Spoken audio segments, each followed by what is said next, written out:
আমি সেই পুরুষকে সবচেয়ে অধম মনে করি যে পুরুষ একজন অনেস্ট ওয়াইফ পেয়েছে, পবিত্র ওয়াইফ পেয়েছে, লয়াল ওয়াইফ পেয়েছে, কেয়ারিং ওয়াইফ পেয়েছে, সব জানে যে আমার বউটা পবিত্র, চরিত্রবান, চিট করে না আমার সাথে।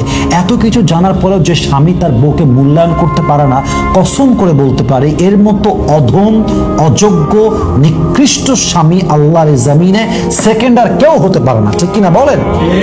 মাথায় রাখবেন, আপনার বউ যদি অনেস্ট হয়, লয়াল হয়, চিট না করে, তাকে ভালোবাসার ক্ষেত্রে কোনো প্রকার কোনো স্কোপ ছাড়বেন না।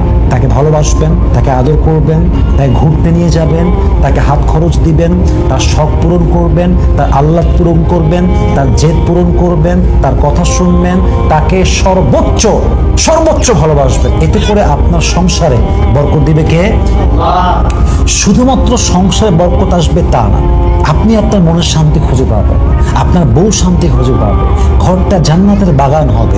সবচেয়ে বড় বেনিফিট হচ্ছে আপনাদের পরিবার থেকে যে সন্তানটা আসবে এক যোগ্য সন্তান হবে, আদর্শ মায়ের, আদর্শ বাবার আদর্শ সন্তান হবে।